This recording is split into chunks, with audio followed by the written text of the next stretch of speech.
So what we're going to do here is look at the overall process that takes place in regards to pregnancy within the female. What we're looking at here is we're looking at the mother-to-be and not the mother. The mother will not take place until after birth. As relates to the growth of the fetus, not the baby, once again, the baby will not take place until after birth.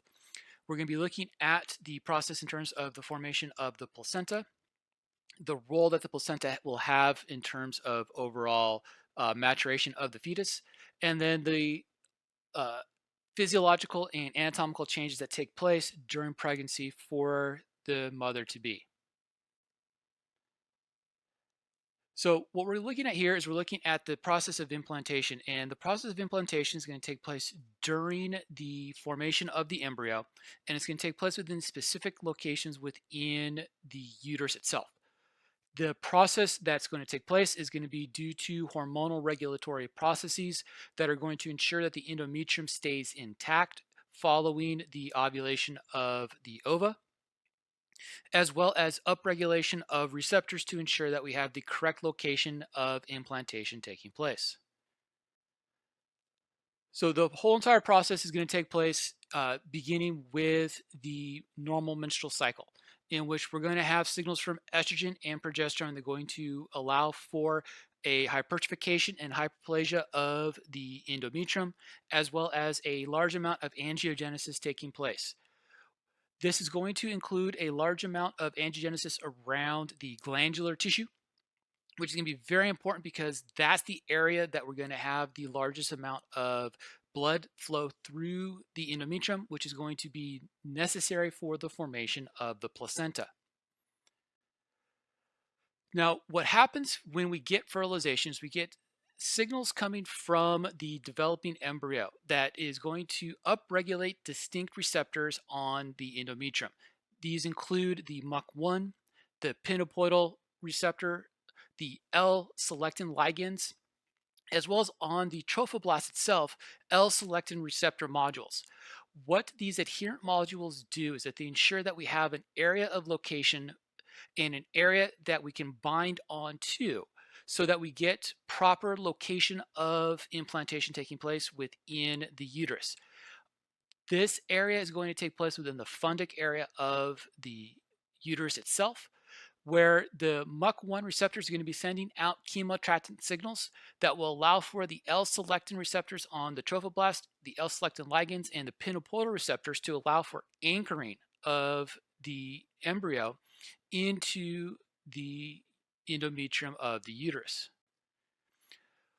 What we then get is we then get a secondary chemoattractant signaling. The secondary chemoattractant signaling is going to ensure that we get alignment of the inner cell mass, the developing embryo, so that we get implantation of that structure into the endometrium itself, followed by adherent molecules that are going to ensure that we get latching onto the receptors on the endometrial cells so that we allow for the ingestion of the trophoblast forming the chorionic region of the placenta.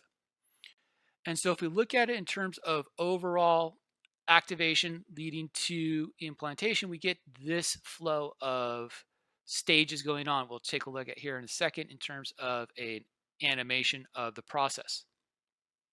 Now, it's very important that we're going to be implanting towards the glandular epithelial tissue because that's the area that we're going to have the greatest amount of blood flow going into the endometrium. And that's very important because we need that additional blood flow to allow for proper chorion formation as well as placental formation. And so let's take a look at in terms of an animation. And so notice that we have this developing embryo. We have the inner cell mass in the trophoblast still surrounded by the corona radiata. We now get ejection from the corona radiata. Notice where we are going to be implanting within the uterus. Anything outside this area is going to be an ectopic pregnancy. So we start off with invagination. So what we're going to do is we're actually going to excrete digestive enzymes. And this invasion of the blastocyst, of the embryo, occurs due to release of digestive enzymes forming the syncytotrophoblast. The syncytotrophoblast is going to continue to digest its way into the compacted endometrial tissue, growing towards capillaries and growing towards the glandular tissue. So notice how the syncytotrophoblast is going to continue to grow as we get continued invasion. Notice we now have a scar forming on the surface cells. That's going to become the mucus plug.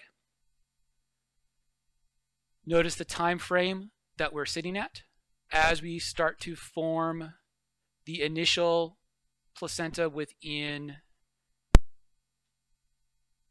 the uterus.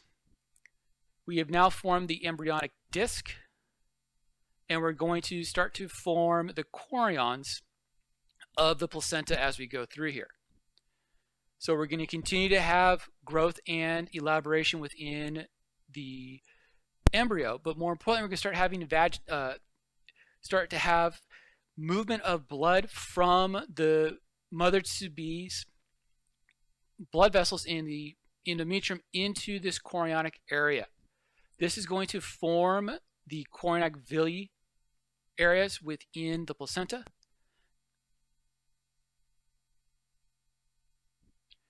Notice where we have the developing embryo, which will become the developing fetus here in a second.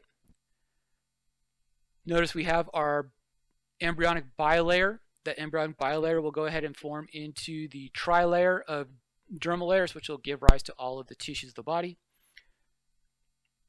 We have elaboration of that chorion outside of the invaded area.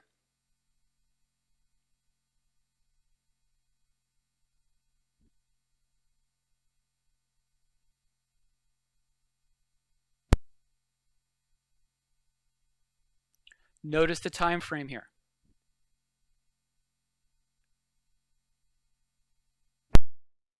The cells that are surrounding the embryo at this point in time are starting to exude human chorionic gonadotropin, HCG, which is going to allow for continued growth of the tissues in and around the chorion to support the placenta throughout the remainder of pregnancy. This becomes important. This is the time frame when we start experiencing many of the immunological responses that we associate with pregnancy. This is also the time frame where we'll start to see positive tests on any type of home pregnancy testing kits. So let's stepwise look at what happened within that animation in terms of the development of the placenta. So what ends up happening is we get the implantation of the embryo. The embryo will then start to exude digestive enzymes forming the cytotrophoblast and the syncytotrophoblast. The cytotrophoblast and syncytotrophoblast will start to digest into the endometrium, growing towards the blood vessels within the endometrium, leading to collections of blood. This collection of blood, the lacunae of the chorionic bilic regions of the placenta, is where we're going to start to see exchange of materials. Now remember, it's exchange of materials, not exchange of blood within this placenta. We have continual elaboration and development of the fetus. This continual elaboration and development of the fetus is going to lead to protrusion of the fetus towards the central volume of the uterus. It stays within the embedded pit that initially digested its way into. We get full development of the chorionic villus with elaboration of the blood vessels within the uterus itself, leading to the pseudo bacilli blood vessels within the uterus. We get a host of fenestrated capillaries forming the maternal chorionic. We get the impermeable membrane of the chorionic villi itself. We get continual growth. The continual growth of the fetus is going to stay within the endometrium, but we're going to protrude towards the internal volume of the uterus. We get growth in a 360-degree fashion of the placenta. We get the full development of the chorionic villi. And once again, what we have to remember is that the blood is never going to mix. We're going to get exchange of materials, not exchange of blood.